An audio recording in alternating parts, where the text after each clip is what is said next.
Bienvenidos a la presentación de bacilos gram-negativos aerobios y anaerobios facultativos exigentes.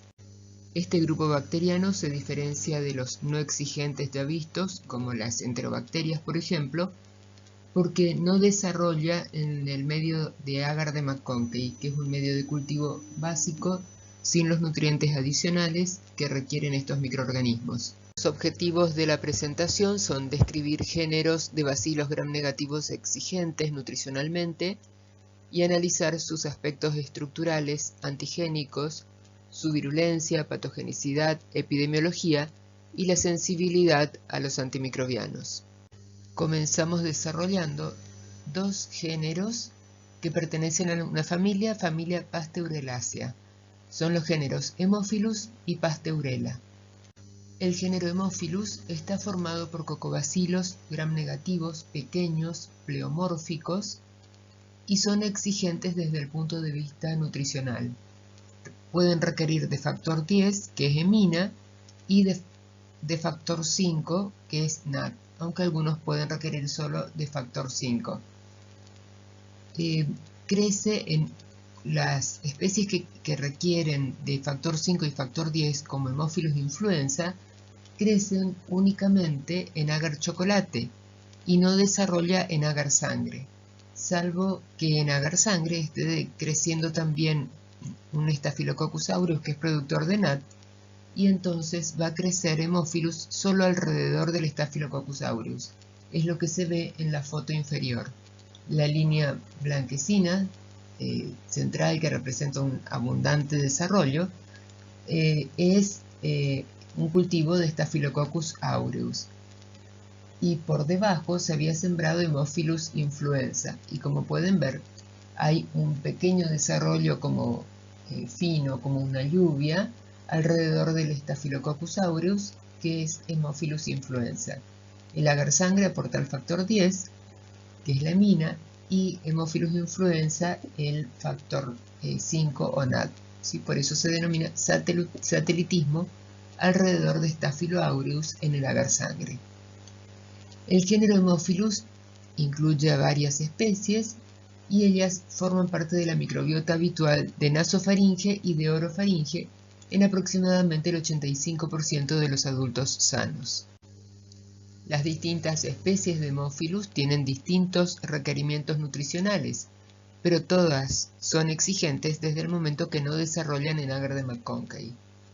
La especie más importante por su frecuencia y por las patologías que causa es Haemophilus influenza. Otras especies son Haemophilus aegyptius, Haemophilus hemolyticus, Haemophilus parahemolyticus, Haemophilus parainfluenza, Haemophilus piedmaniae, Haemophilus paraprohemolyticus. Y luego tenemos a Haemophilus ducreyi, que es bastante diferente de las otras especies de Haemophilus. Esa diferencia radica en su composición genómica y también en la patología que causa.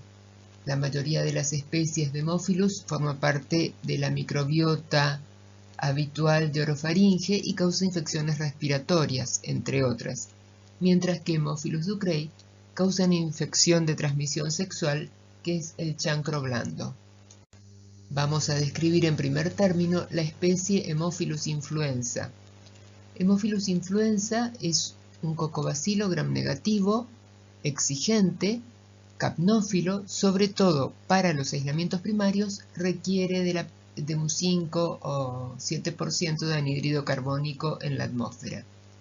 Este cocobacilo es capsulado y su cápsula polisacarídica es antigénica. En base a las características capsulares, se puede clasificar en los serotipos A, B, C, D, E, F. Y de ellos, el serotipo B es el más patogénico. Las infecciones invasivas por Haemophilus influenza son más frecuentemente debidas a este tipo, al tipo B, aunque los otros también pueden ser invasivos, pero el tipo B es por lejos el más frecuente. De hecho, se desarrolló una vacuna contra este serotipo B. Hay cepas que no tienen cápsula o cápsulas que pueden ser de antígenos diferentes a estos que van de la A a la F, y esos se clasifican como hemófilos de influenza no tipables. Otros factores de virulencia son adhesinas, una proteasa, una proteína que actúa como una proteasa que hidroliza a la inmunoglobulina A. También tiene hemosinas con acción hemolítica, el lipopolisacárido con acción endotóxica, y algunas cepas, en porcentajes variables, pueden producir una beta-lactamasa que hidroliza a la ampicilina. Hemophilus influenza causa infecciones superficiales de mucosas o infecciones invasivas profundas con bacteriemias. En general, las infecciones superficiales son causadas por las cepas no tipables o no capsuladas, mientras que las infecciones invasivas van a requerir que la bacteria tenga un mayor factor de virulencia, que es la cápsula. Y entre los tipos capsulares, el tipo B es el más invasivo. La gran mayoría de las infecciones invasivas por Haemophilus influenza fueron causadas por este tipo B, y en pocas ocasiones por otros tipos como el A o el F. Haemophilus influenza tipo B, al producir bacteriemias, luego puede localizarse en meninges, también puede dar neumonías, epiglotitis con bacteriemia, endocarditis, y tanto Haemophilus influenza tipo B como otros tipos pueden dar sinusitis, otitis media aguda o conjuntivitis, aunque también las cepas no tipables pueden dar estos últimos tipos como otitis media, conjuntivitis o sinusitis. Entre las infecciones más graves causadas por Haemophilus influenza, en particular por el tipo B, encontramos la meningitis y una celulitis periorbitaria en niños. En el caso de meningitis, la muestra para estudiar va a ser el líquido cefalorraquídeo y la muestra de sangre para hacer hemocultivos. Y en el líquido cefalorraquídeo se va a observar un material purulento y la presencia de bacilos y cocobacilos gram negativos, como se pueden observar en la punta de las flechas de la foto que está hacia la derecha. ¿Qué muestra clínica se va a estudiar para hacer el diagnóstico? Bueno, va a depender de la localización de la infección. Pero en todo caso, por ejemplo, puede ser una muestra de líquido cefalorraquídeo, muestras de sangre para hemocultivos, muestras de partes blandas, muestras respiratorias. Lo cierto es que en todo caso la muestra se debe trasladar al laboratorio en forma rápida y siempre a temperatura ambiente, ya que Haemophilus influenza es una bacteria lábil a la desecación y también a las bajas temperaturas. Por eso estas muestras, donde se espera aislar o recuperar Haemophilus influenza, nunca se deben refrigerar. Otro hecho importante en lo que hace al diagnóstico bacteriológico es que se incluyan los cultivos en agar chocolate, ya que Haemophilus influenza no desarrolla en otros medios de cultivo ni en agar sangre. Una vez desarrollada la colonia, se identifica con pruebas bioquímicas o pruebas moleculares, proteómicas, y en lo que hace a las muestras de líquido cefalorraquídeo o a otras infecciones invasivas, se puede encontrar el antígeno capsular. Aunque no se busque la bacteria viva, se puede buscar el antígeno capsular mediante reacciones de aglutinación o de contrainmunoelectroforesis o de coaglutinación en muestras de sangre, orina o líquido cefalorraquídeo. Para estas reacciones de aglutinación o de búsqueda de antígeno en orina, líquido cefalorraquídeo o sangre, en el comercio se disponen de kits armados que son aglutinaciones con partículas de látex o coaglutinación, y que, por ejemplo, cuando se aplican para pacientes para muestras de líquido cefalorraquídeo, contienen anticuerpos para detectar antígenos pertenecientes a los tipos capsulares de las bacterias que con más frecuencia causan meningitis, y entre ellas Haemophilus influenza tipo B.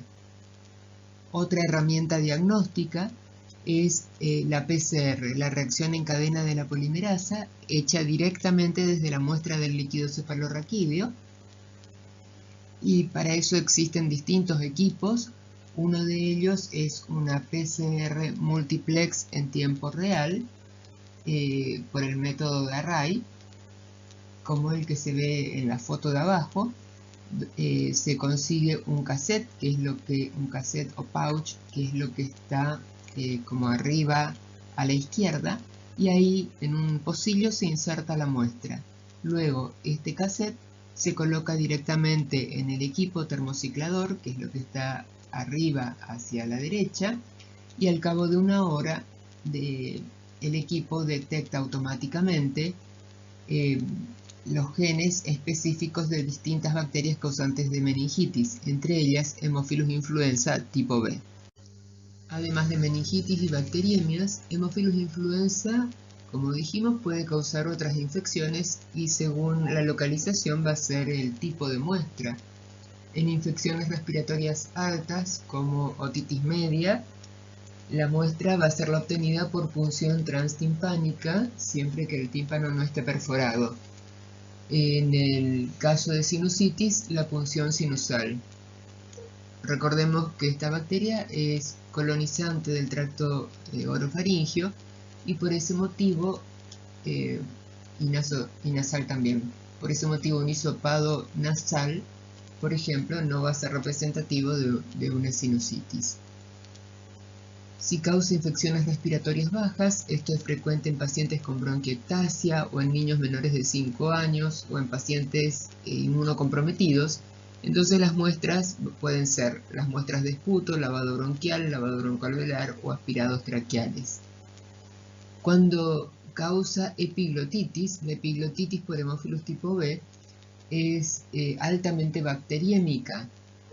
Por ese motivo, la muestra que se debe estudiar es directamente la muestra del hemocultivo. Y si se sospecha una bacteriemia no relacionada a la epiglotitis, por supuesto que también. Para la epiglotitis no se debe tomar muestra por hisopado de epiglotis. En las infecciones de partes blandas o infecciones en órganos profundos, bueno, la muestra apta va a ser la obtenida por punción o biopsia del sitio involucrado. Respecto a los hemocultivos, ya vamos a tener más adelante una clase para ver cuál es la forma óptima de obtener las muestras de sangre, pero por ahora tengan presente que Haemophilus influenza, al ser una causa de bacteriemia, puede aparecer, se puede recuperar de muestras de hemocultivo. Haemophilus influenza es resistente a la penicilina, las penicilinas naturales, penicilina B, penicilina G, pero las aminopenicilinas son activas, salvo algunas cepas que pueden tener producción de beta-lactamasas o alteración del sitio blanco, y por ese motivo decimos que la acción de ampicilina o amoxicilina como aminopenicilinas que son, es variable. La falta de actividad puede estar entre un 5 y hasta un 20%, sobre todo en pacientes inmunocomprometidos. En esos casos, si la bacteria es resistente por producción de beta-lactamasas, la combinación de beta-lactámicos con inhibidores de beta-lactamasas son eficaces. Por ejemplo, ampicilina con sulbactam o amoxicilina con ácido clavulánico. Y también las cefalosporinas de tercera generación. Estas son importantes a tener en cuenta para los casos de meningitis, ya que en forma empírica cubrirían tanto Haemophilus influenza, que pudiera ser productor de beta-lactamasa, como otras bacterias causantes de dicha patología. ¿Cómo evitar la acción, la profilaxis, para evitar las infecciones? Bueno, Haemophilus influenza tipo B particularmente tiene como principal factor de riesgo a los niños menores de 5 años, entre 2 meses y 5 años, siempre y cuando no estén vacunados en la actualidad. Hay una vacuna, la que previene es contra el antígeno capsular de Haemophilus tipo B, únicamente del tipo B, y esta está incluida en la cuádruple y en la quíntuple bacteriana. Eso es en cuanto a la vacunación. En los casos de meningitis, Se puede hacer profilaxis, pero únicamente en los contactos muy estrechos. En general no se da como un brote. Y esa profilaxis para los contactos familiares muy íntimos se hace con rifampicina, al igual que vimos que se hacía para la meningitis por Neisseria meningitidis. La especie Haemophilus ducreyi tiene como reservorio al ser humano y se transmite por vía sexual. Causa una enfermedad que es un chancro blando, a diferencia del chancro sifilítico que es duro, y se denomina también chancroide. Haemophilus ducreyi se puede obtener por el cultivo en agar chocolate de la muestra obtenida de la superficie de la lesión. Otra especie importante para el ser humano de la familia Pasteurelaceae es el género Pasteurella. Este género tiene varias especies, pero la más importante es Pasteurella multocida. Este microorganismo es un coco gram negativo pequeño, similar a Haemophilus. Fermenta la glucosa, es inmóvil, tiene una cápsula que es antigénica, que inhibe a la fagocitosis y está formada por ácido hialurónico.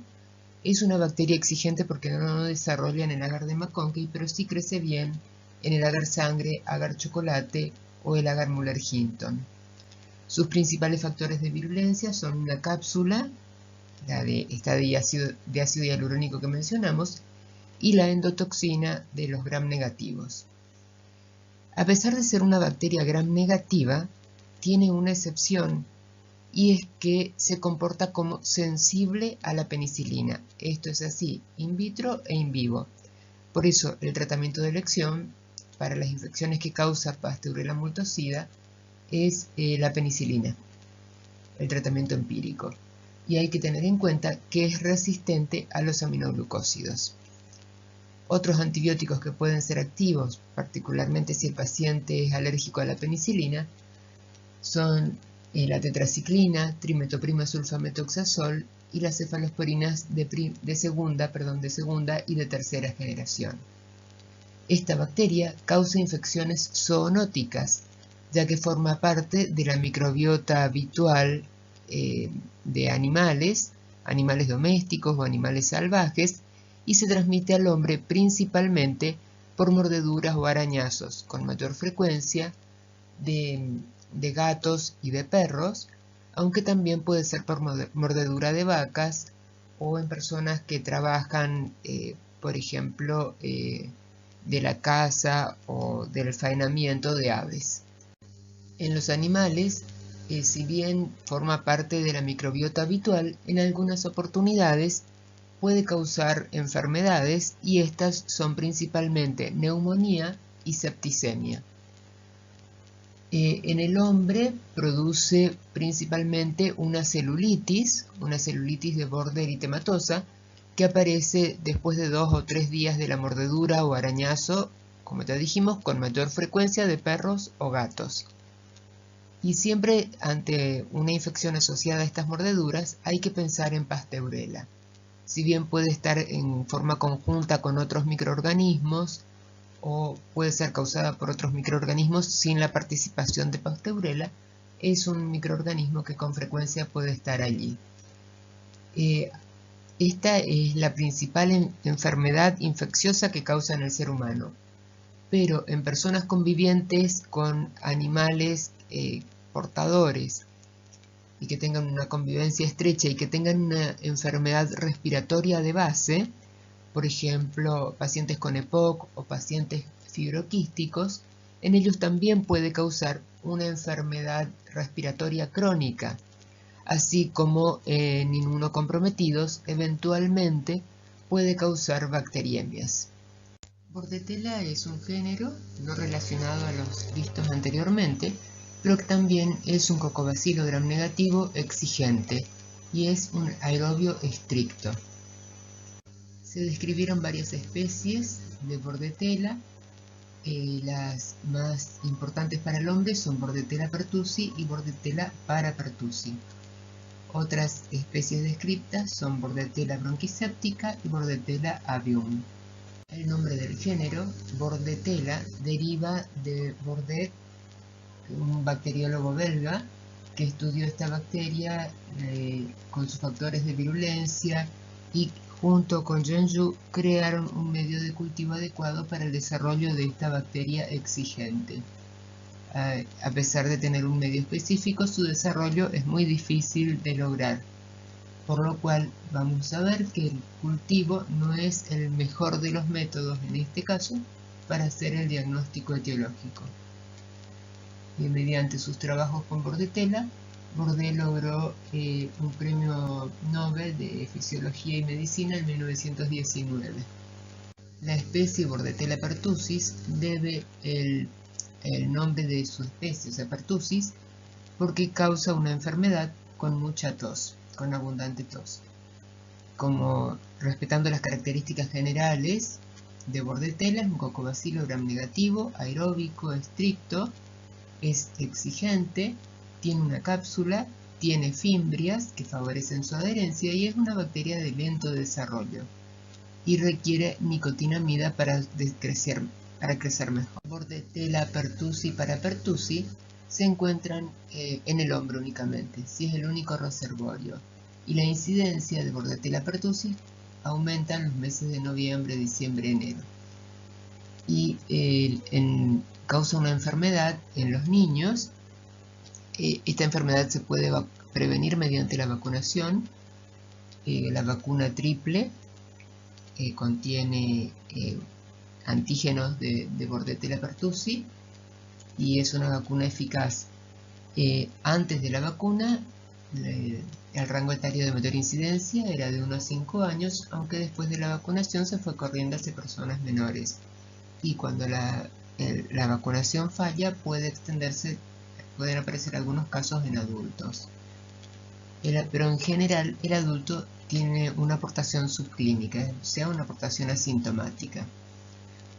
La tos ferina o coqueluche es el nombre de la enfermedad que causa y es endemoepidémica en Argentina. Y ya que se puede prevenir con la vacunación, la aparición de casos nos habla de una falla en esta medida preventiva. Por eso es de comunicación obligatoria a las autoridades sanitarias dentro de las 24 horas de detectarse. Tiene varios factores de virulencia, principalmente factores que están relacionados a la adherencia para su colonización y otros factores que son toxinas. Los factores de adherencia son un aglutinógeno, que se denomina HAF por hemaglutinina filamentosa, que es una proteína que forma filamentos tipo fimbrias en la superficie bacteriana y reconoce receptores glucopéptidos sulfurados en la superficie de las células ciliadas respiratorias. Otro factor de adherencia es una toxina denominada toxina pertussi. Tengamos en cuenta que esta va a ser bifuncional desde lo que hace a la virulencia. Por un lado, la toxina pertussi va a actuar como un elemento de adherencia, pero una vez adherida la bacteria al epitelio respiratorio ciliado, va a actuar también como una toxina. Se trata de una toxina de tipo AB, o el modelo de Hill, que tiene una subunidad A, que es la que va a ejercer el efecto tóxico, y la subunidad B, que es transportadora y que reconoce un receptor en la superficie de las células blanco. En realidad, esta fracción B es un complejo de proteínas. Entonces, la fracción A, al internalizarse, actúa sobre una proteína G reguladora y lleva a un aumento del AMP cíclico. Y este aumento del AMP cíclico dentro de las células genera la liberación de líquidos y de mucus. Y esto es lo que va a llevar a una enfermedad que en una etapa va a ser de tipo catarral. Además, puede producir, la toxina pertussi entonces aumenta el AMP cíclico, actúa sobre la adenilatociclasa, pero también la bacteria, independientemente de esta toxina, produce una adenilatociclasa que está relacionada con la invasividad. Otra toxina es una denominada citotoxina traqueal.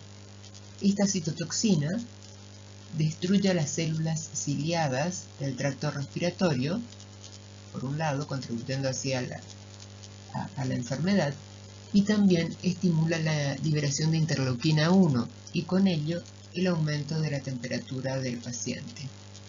Hay una toxina dermonecrótica y otro factor de virulencia importante es la endotoxina del antígeno, que es la endotoxina típica, la acción endotóxica que tiene el lipopolisacárido de los gram negativos, y también produce hemolicinas. La bacteria es lábil, no sobrevive en el medio ambiente y se transmite a través de gotas de flush de persona a persona directamente. Es una bacteria altamente infectiva y al cabo de unos pocos días, hasta 3 semanas, después de su transmisión comienza la enfermedad, o sea que tiene un periodo de incubación de 7 a 20 días aproximadamente. Tiene una primera fase, que es una fase catarral. Durante este periodo es cuando la bacteria, después de adherirse, comenzó a actuar con sus toxinas, aumentando el MP cíclico y produciendo la liberación de mucus. Esta fase se caracteriza por la aparición de fiebre, a veces tipo febrícula, tos más bien leve, coriza, y dura 1 a 2 semanas. Y esta etapa es altamente, hay un alto nivel de transmisión en esta etapa. En realidad, el individuo enfermo puede transmitir ya desde unos días antes de la aparición de la enfermedad. Luego viene un periodo de estado denominado también fase paroxística, que es donde están las manifestaciones más típicas de la enfermedad, por eso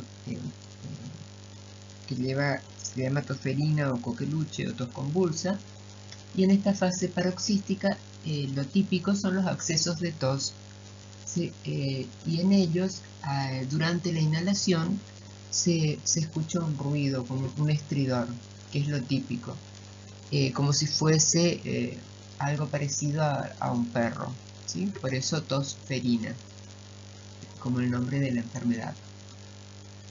Y en algunos casos, en los casos más graves, como consecuencia de estos accesos de tos, el paciente puede ponerse cianótico, puede tener vómitos, convulsiones, cansancio y deshidratación. La enfermedad se llama también tos quintosa y en este periodo paroxístico el paciente puede tener entre 20 y 30 crisis de tos por día. Luego viene un periodo de convalecencia que dura unas 3 semanas aproximadamente. El diagnóstico etiológico se hace mediante procedimientos bacteriológicos y también serológicos. El diagnóstico certero se va a hacer entonces tomando una muestra nasofaringea, pero tiene que ser de nasofaringe posterior, que se debe transportar rápidamente al laboratorio ya que la bacteria es muy lábil. En el laboratorio se pueden hacer exámenes microscópicos directos, se pueden hacer cultivos y otras pruebas como PCR. Vamos a ver primeramente en qué consisten cada una de estas pruebas y luego veremos cuáles son las más útiles en este momento.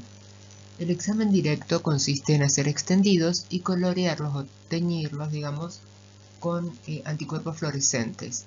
Se hace una inmunofluorescencia directa. Son cocobacilos gram negativos pequeños, pero que el gram no alcanza para diferenciarlo de otros. Entonces el gram no tiene valor diagnóstico en realidad. Por eso es más conveniente hacer una inmunofluorescencia directa, que si da positiva, es porque identificó antígenos específicos. La sensibilidad de la inmunofluorescencia directa es del 85% y la especificidad del 90%. Esto puede acompañarse del cultivo de la muestra en medios específicos, medios selectivos, como el medio de Bourdet-Genloux o el de Jones-Midrick, entre otros, pero el primero es el más utilizado. A pesar de que permite el desarrollo de la bacteria, que contiene sustancias que absorben compuestos que son tóxicos para la bacteria, El desarrollo es lento y es difícil. Su sensibilidad es baja, ¿sí? Entonces tiene un bajo rédito, un bajo valor predictivo.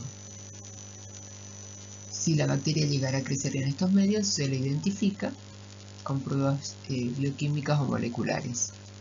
Otra herramienta diagnóstica es la serología, o sea, la búsqueda de anticuerpos en el suero del paciente. Pero esto se da, estos anticuerpos comienzan a elevarse en la etapa tardía de la enfermedad. Por ese motivo, la utilidad es de obtener un diagnóstico retrospectivo, pero no con fines diagnósticos de un caso y su posterior aislamiento para evitar la transmisión. Ahora, un método diagnóstico que se positiviza en forma temprana es la PCR. La PCR, reacción en cadena de la polimerasa, consiste en ampliar muchas veces en forma exponencial un gen específico de Bordetella pertussis en este caso, y se puede detectar en forma temprana con alta sensibilidad y especificidad. Por eso, con fines diagnósticos, la PCR es el mejor de los métodos, seguido por la inmunofluorescencia y serología. En este cuadro podemos ver los momentos de positivización de las distintas pruebas. En las semanas 0, 1, que sería el momento del periodo de incubación, y hasta la semana, algunas semanas más en algunos casos, el paciente está asintomático, no hay anticuerpos, el cultivo en algunos casos puede ser positivo y la PCR generalmente es positiva, con una cruz, digamos, de positividad. Pero en las semanas sucesivas, cuando comienza la fase catarral, por supuesto el paciente ya tiene síntomas, la serología es negativa, es más factible que el cultivo dé positivo y también la PCR. En la etapa paroxística aumentan más los síntomas y después de la primera mitad de la fase paroxística comienzan a aumentar los anticuerpos que se pueden detectar por ELISA. El cultivo es positivo en la primera mitad y luego en la medida en que aumentan los anticuerpos, el cultivo tiene menos sensibilidad. Algo parecido va a ocurrir con la PCR. Sin embargo, la PCR también se mantiene positiva. Y en la etapa de convalecencia, los síntomas disminuyen, la serología da resultados positivos, el cultivo ya es negativo y la PCR puede ser positiva, pero va perdiendo su sensibilidad gradualmente hasta negativizarse. Los antibióticos que se utilizan para el tratamiento de coqueluche son macrólidos, eritromicina o acitromicina, y otros pueden ser trimetoprima, sulfametoxazol, tetraciclina y cloranfenicol. La enfermedad coqueluche se puede prevenir con la vacuna triple antibacteriana, DPT, o sea, difteria, P de pertussis y T de tétanos. Hay una vacuna acelular que es más conveniente. La primera que se creó era con cuerpo de Bordetella pertussis completo, muerto por calor, pero esta producía muchos efectos adversos. Al hacer que el componente pertussis sea acelular, disminuyen esos efectos adversos. Otra medida preventiva es la del aislamiento del caso índice durante unas 3 semanas y la consideración de los contactos. Si los contactos son menores de 7 años y no fueron vacunados o tienen un esquema de vacunación incompleto, entonces se aplica la vacuna triple. Y si son menores de 3 años, se les da un tratamiento. Otro género de bacilos gram negativos exigentes es el género Legionella. Legionella incluye muchas especies, son más de 50 especies descritas hasta ahora, pero la especie neumófila es la más frecuente como causante de infecciones en el ser humano. Legionella afecta fundamentalmente el tracto respiratorio, produce neumonías o enfermedades respiratorias, Otras especies de Legionella, además de Legionella pneumófila, son Legionella mygdalei, Lombishi, Dumophy y otras que tienen menor incidencia. La especie Legionella pneumófila es un bacilo gram negativo, tiene una estructura de gram negativo. Sin embargo, en los materiales directos, en los materiales clínicos, cuando se extiende y se colorea directamente con gram, es difícil que se tiñan correctamente y que se pueda observar el bacilo gram negativo. Es una bacteria exigente y hay medios de cultivo especiales para su desarrollo, como por ejemplo el medio BCIE, que es un agar que contiene cisteína, puede tener cisteína, tiene hierro, tiene carbón y extracto de levadura. La bacteria no esporula y no tiene cápsula y puede vivir dentro o fuera de las células, por eso decimos que es intracelular facultativo y tiene la propiedad de inhibir la fusión Fabry-lisosomal. En Legionella pneumófila se reconocen grupos según sus características antigénicas y hay unos 14 grupos, pero de todos ellos, Legionella pneumófila, serogrupos 1, 4 y 6 son los más frecuentes y el serogrupo 1 corresponde a prácticamente el 80% de las infecciones por Legionella pneumófila. Este bacilo puede sobrevivir en aguas estancadas y cálidas y puede sobrevivir en estanques de agua, por ejemplo en fuentes, mientras esté estancada el agua, y también se vio que puede sobrevivir en los acondicionadores de aire. Los acondicionadores de aire tipo ventana, sobre todo, tienen como una bandeja en la parte inferior en la cual se acumula agua y es allí donde Legionella puede persistir. Y cuando se encienden los acondicionadores de aire se genera tipo una vaporización y las microgotas pueden arrastrar las células de Legionella. Luego se inhalan y así, por vía inhalatoria, llegan a las vías respiratorias. En distintos hospitales, particularmente en Francia, fueron los primeros, se demostró la transmisión intrahospitalaria cuando los sistemas de acondicionadores de aire estaban contaminados con esta bacteria. Hay factores que predisponen en el huésped, que son el EPOC, el tabaquismo, la inmunodepresión y la edad avanzada. Legionella causa principalmente enfermedades respiratorias. Hay una forma leve y una forma más grave. La forma leve se denomina enfermedad o fiebre de Pontiac y es parecido a un cuadro gripal. El paciente puede tener tos, cefalea, dolores musculares, náuseas y puede evolucionar espontáneamente. En cambio, en los casos más graves son causas de neumonía y se conocen también con el nombre de enfermedad de los legionarios. Este nombre viene porque en Filadelfia en 1976 se hizo una reunión de legionarios de la guerra y en esa convención habían estado reunidos en una sala con acondicionador de aire que estaba contaminado y el resultado fue que estos legionarios que habían sobrevivido a la guerra, adquirieron una neumonía causada por esta bacteria, por Legionella pneumófila. La enfermedad de los legionarios es una neumonía bilateral. El paciente va a tener también hipertermia, diarrea, confusión, astenia y artralgia. Como Legionella es una bacteria exigente, llegar a su diagnóstico es bastante difícil. Tenemos varias herramientas, algunas con más o menos utilidad que vamos a ir viendo.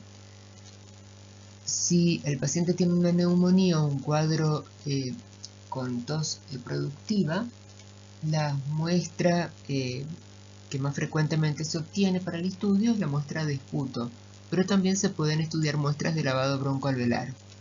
Con esas muestras se pueden hacer microscopía, sin embargo no vamos a ver nada característico de Legionella, y se pueden hacer los cultivos en el medio con extracto de levadura, el BCIE.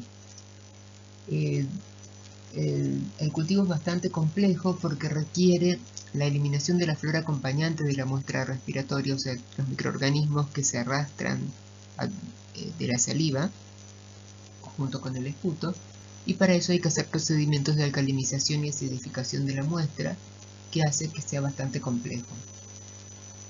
Sin embargo, bueno, en algunas oportunidades quien dispone del medio lo puede cultivar y se puede obtener unas colonias blancas sobre un medio de cultivo negro. Recordemos que tiene carbono. Otra forma de hacer diagnóstico es buscar anticuerpos.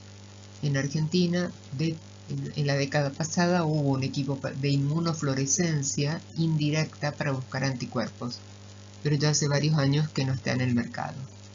También existen equipos para buscar antígeno, y este antígeno se puede buscar en la orina.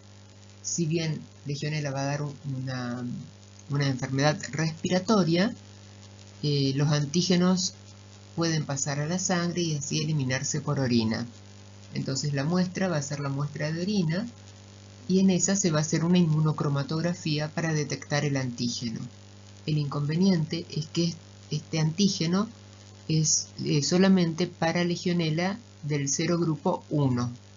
Si bien es la más frecuente, pueden haber falsos negativos cuando se trate de otro serogrupo o porque la muestra no se obtuvo en el momento de mayor sensibilidad, que suelen ser los primeros momentos de la infección. Y también desde las muestras respiratorias se puede hacer una PCR in-house o artesanal, o también hay PCRs comerciales en tiempo real que son más prácticas y rápidas para realizar. Entonces, con respecto a la microscopía directa, ya vimos que el Gram no se utiliza, pero se puede hacer una inmunofluorescencia directa. Sin embargo, este no es un método muy empleado. El cultivo se puede hacer sobre las muestras respiratorias tipo BAL o esputos, también sobre el líquido pleural y sangre. Y las técnicas moleculares que te dijimos que son altamente sensibles, son tempranas, pueden dar positivo desde los primeros momentos de la infección y son muy específicas. Así que estas serían las pruebas más prácticas para hacer el diagnóstico de legionelosis. En las imágenes podemos ver uno de los equipos que existen en el comercio para detectar antígeno de Legionella en la muestra de orina. Recordemos que esto siempre es para el serogrupo 1 solamente, es el que está en nuestro medio. Entonces trae un hisopo, el hisopo se embebe en la muestra de orina, se coloca dentro del cassette que se ve en la parte inferior y se deja que corra unos minutos para que ocurra una corrida a través de esa membrana, la corrida de los antígenos. Luego se agrega una gota de reactivo y se ve si aparecen unas líneas rojas, indican control positivo y resultado positivo. Esta prueba tiene una especificidad del 99%, sin embargo pueden haber algunos pocos falsos positivos por la presencia de factores reumatoideos, o porque la muestra de orina se congeló y se descongeló, o porque tiene mucho sedimento. Y también se puede hacer una inmunofluorescencia indirecta, pero es lo que ya les dije, que existe, pero que en nuestro país hace varios años que no está en el mercado. El tratamiento de legionelosis se hace con macrólidos, puede utilizarse eritromicina o acitromicina, y alternativas son las quinolonas floradas como levofloxacina o ciprofloxacina y tetraciclinas como doxiciclina. Brucella es una bacteria con particularidades epidemiológicas, clínicas y bacteriológicas. Este es un bacilo gram negativo exigente que causa infecciones en animales domésticos, animales de granja, y que a partir de ellos se transmite al hombre. Es decir, que la brucelosis, que es la enfermedad que causan, es una infección, es una enfermedad zoonótica. Brucella es un cocobacilo gram negativo aeróbico estricto, inmóvil, que puede multiplicarse dentro de las células. Es una bacteria intracelular facultativa y como gram negativo que es, tiene un lipopolisacárido con características de endotoxina. Si bien es un lipopolisacárido diferente al de las enterobacterias, también actúa como una endotoxina y es antigénico. Se conocen distintos antígenos relacionados al lipopolisacárido que se clasifican con letras. Por ejemplo, el lipopolisacárido de Brucella especie abortus A se denomina antígeno A y el de Brucella melitensis se denomina antígeno M. Y en las distintas especies están en forma más o menos predominante uno u otro tipo de antígenos. Por supuesto que en Brucella abortus el que predomina es el antígeno A y en Brucella melitensis el antígeno B. En lo que hace a las especies, hay varias especies y las especies del género Brucella tienen especificidad por especies de animales. Reconocemos a Brucella abortus. Brucella abortus es la brucela que afecta al ganado bovino, ¿sí? A las vacas. Y el género Brucella abortus presenta 6 biovariedades. Luego Brucella melitensis, que afecta principalmente a cabras y ovejas. Brucella suis, a los cerdos. Brucella suis tiene 4 biovariedades. Brucella canis, que afecta a los perros. Y Brucella ovis de las ovejas y Neotomae de los roedores. Se demostró transmisión de los animales al hombre de Brucella abortus, melitensis, suis y canis. La brucelosis es una zoonosis de distribución mundial y en el humano se presenta como una infección transmitida por los animales y es más prevalente entre los 30 y 40 años y puede ser una enfermedad ocupacional o por ingesta en personas que trabajan en frigoríficos o en laboratorios o veterinarios. Y también se puede transmitir al ser humano a través de la ingesta de productos lácteos o cárnicos contaminados. En los animales, Brucella tiene una afinidad muy particular por los órganos reproductivos. Y así en los animales sexualmente maduros o en estado de preñez, hay una alta susceptibilidad y posibilidad de que eliminen brucelas.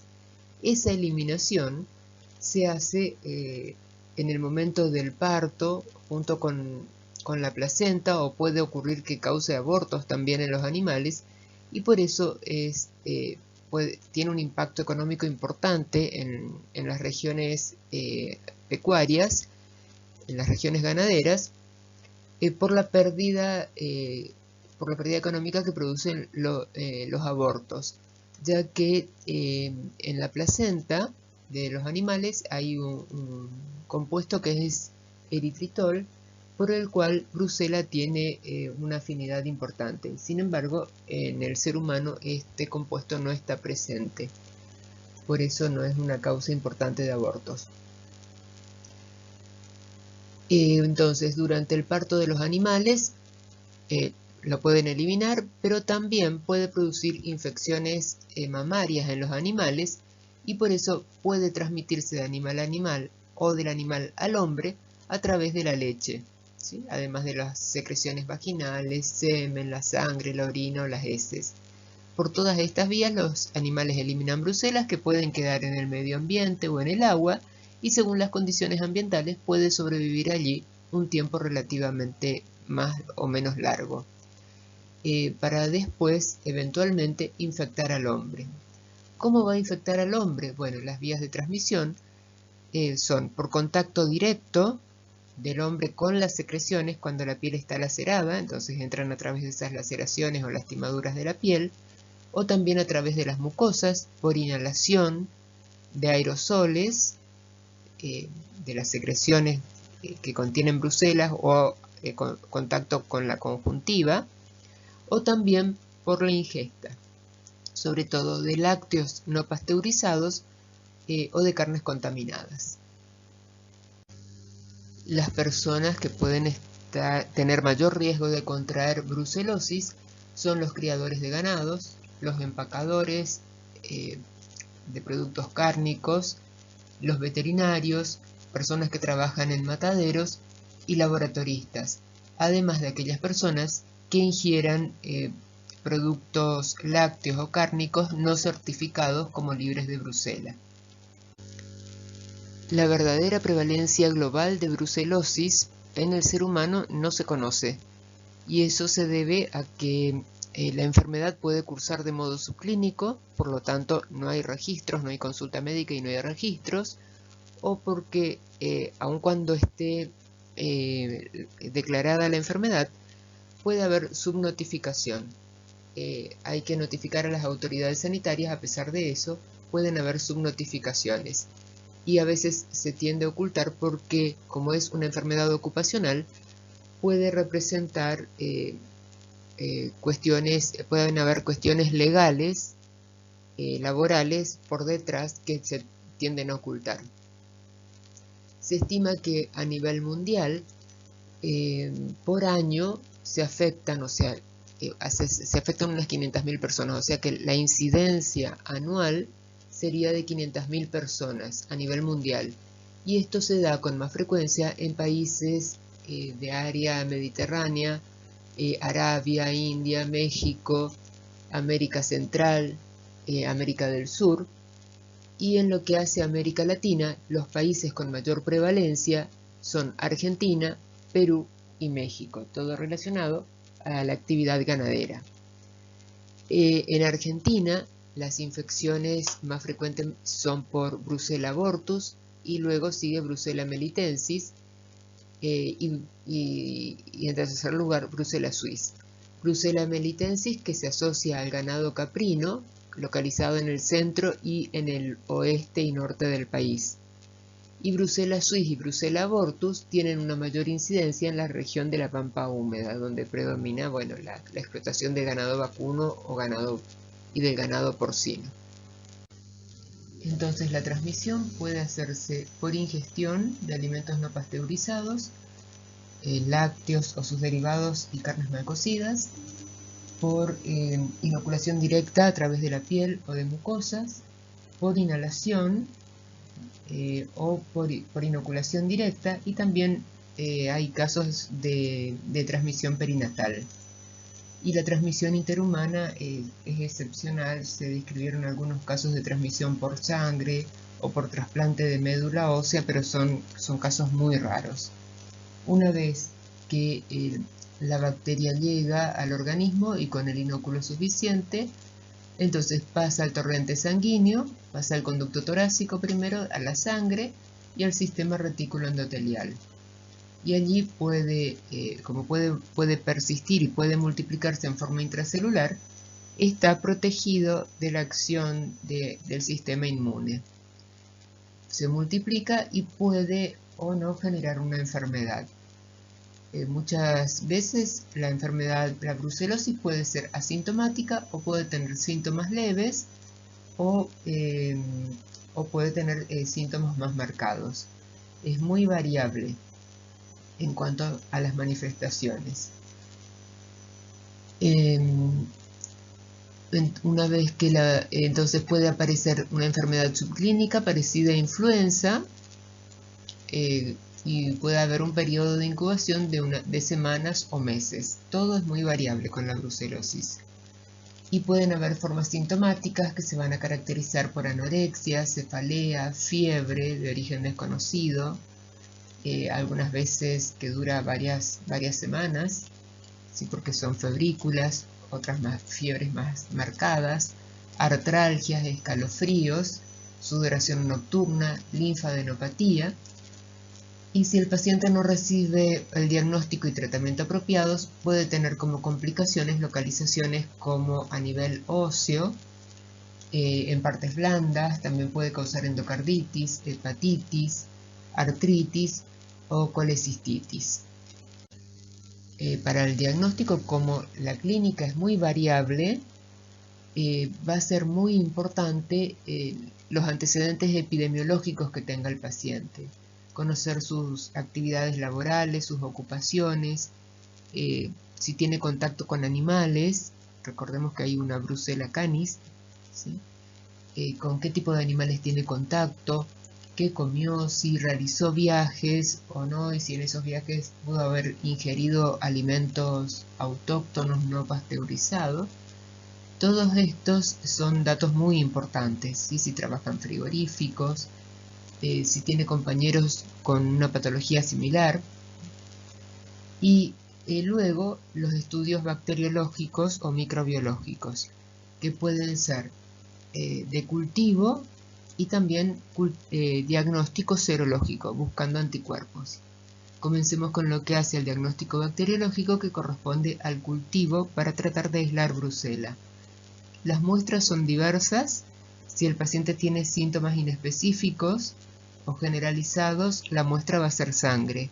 Se comienza con los hemocultivos. También ya dijimos que puede quedar acantonada la brucela en ganglios o en médula ósea.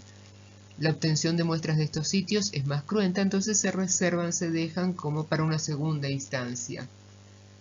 Se puede eliminar también por orinas durante 4 semanas, pero muchas veces el paciente consulta con posterioridad, entonces la muestra de orina no es una muestra muy requerida para el aislamiento de brucela.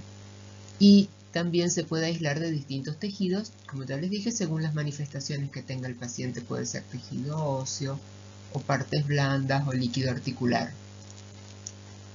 Hay varios medios de cultivo que permiten el desarrollo de brucela. Tienen que ser medios de cultivos enriquecidos con suero, con sangre, para permitir el desarrollo de este germen exigente.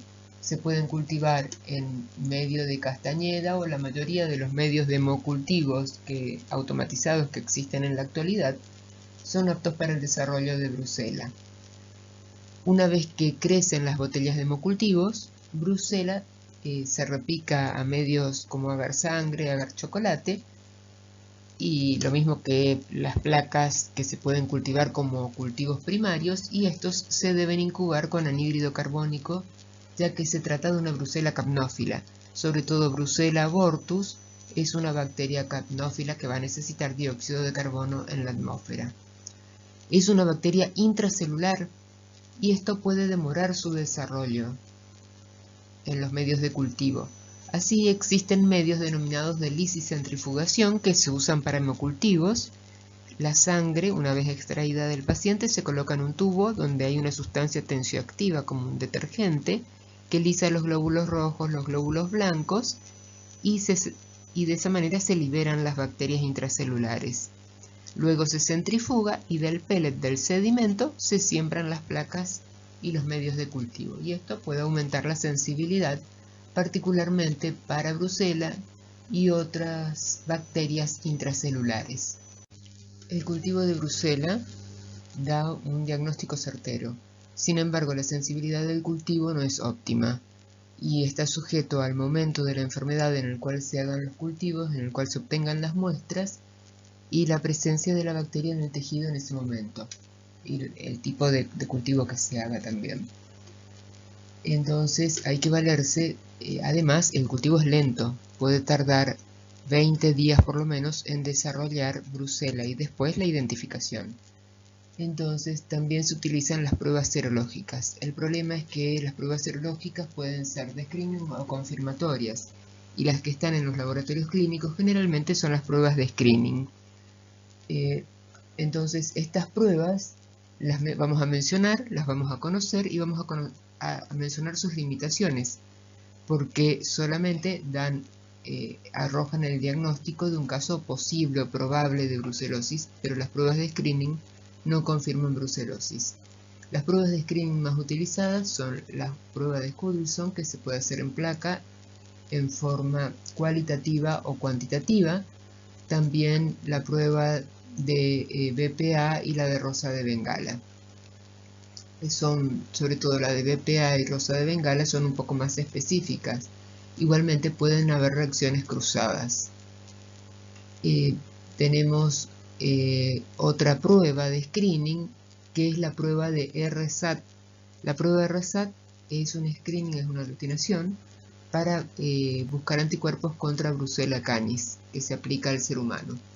Otra prueba de aglutinación detecta, se puede hacer con 2-mercaptoetanol y sin 2-mercaptoetanol. Esta es la prueba de Wright. La prueba de Wright puede llegar a ser diagnóstico, ya que cuando se hace en forma comparativa con y sin 2-mercaptoetanol podemos encontrar diferencias. Sin 2-mercaptoetanol, esta prueba detecta IgG, IgM e IgA en forma simultánea. mientras que cuando se utiliza 2-mercaptoetanol se hidroliza la IgM y por lo tanto lo que se va a detectar es la IgG. Es una mejor prueba que las otras que mencionamos como screening. Y como pruebas confirmatorias tenemos la prueba de fijación de complemento, pero que es compleja para realizar. Es una prueba específica, sensible, confirma el diagnóstico si es positiva, y se hace en los laboratorios de referencia en el Instituto Malbrán en la Argentina. Después tenemos ELISAs, hay una ELISA de competición y una ELISA de inhibición. El ELISA de competición detecta casos agudos y crónicos con una sensibilidad del 98% y una especificidad de más del 99%. Y el ELISA de inhibición es muy sensible y específico y se utiliza para el diagnóstico, para confirmar el diagnóstico de brucelosis por Brucella canis. Para resumir el valor diagnóstico confirmatorio o no de las pruebas, para confirmar el diagnóstico de brucelosis, lo mejor es tener el aislamiento bacteriano, o sea, el diagnóstico, la recuperación de la bacteria desde una muestra clínica, que hace al diagnóstico directo. Y al diagnóstico indirecto, que se refiere a la búsqueda de anticuerpos, tenemos que una sola prueba positiva se puede relacionar, puede deberse a una verdadera infección activa, pero también puede ser que se estén detectando solamente anticuerpos persistentes, productos de infecciones anteriores, o que se trate de un contacto accidental con Brucella y que no haya desarrollado la infección, el paciente la infección como enfermedad, o de una reacción cruzada como las que existen en las pruebas de tamizaje. Y una única reacción positiva serológica debe confirmarse y evaluarse en forma conjunta siempre con los datos epidemiológicos y clínicos. Los tratamientos de brucelosis se hacen con tetraciclinas, streptomicina o cotrimoxazol, o sea, trimetoprima sulfametoxazol, y para el caso de embarazadas se pueden utilizar otros como rifampicina y también se pueden utilizar las cefalosporinas de tercera generación. La profilaxis en el ser humano se hace con el control de los alimentos, particularmente los de riesgo, y el uso de elementos de protección primaria como guantes, botas, barbijos, en los trabajadores de riesgo, y el control de los animales domésticos.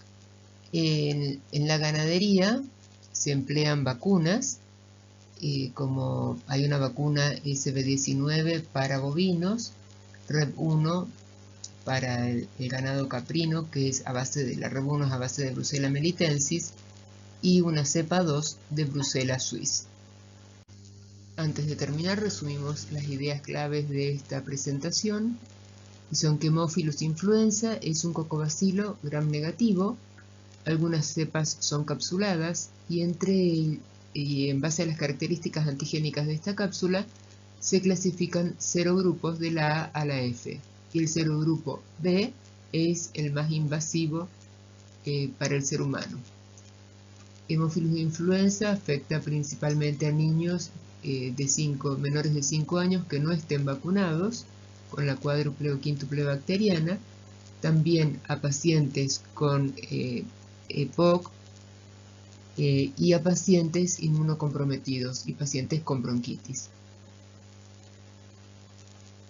Bordetella pertussis causa tosferina o coqueluche, es una enfermedad que se transmite de persona a persona y que se puede prevenir a través de la vacunación, con la vacuna triple bacteriana, y se trata con macrólidos.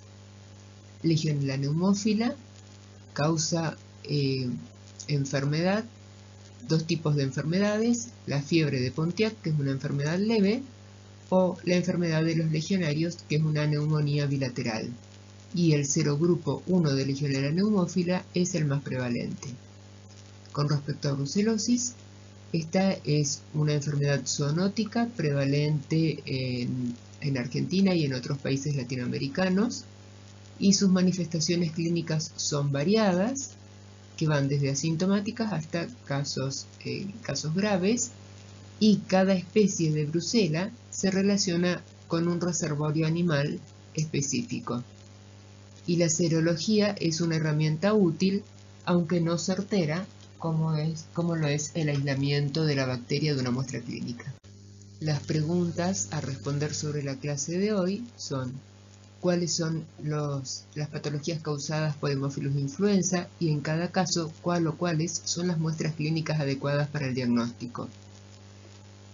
Discutir la profilaxis de las infecciones causadas por Haemophilus influenza y Bordetella pertussis. Mencionar las enfermedades causadas por Legionella y cómo se realiza el diagnóstico bacteriológico de brucelosis. Espero que hayan aprovechado la clase y me despido de ustedes hasta la próxima.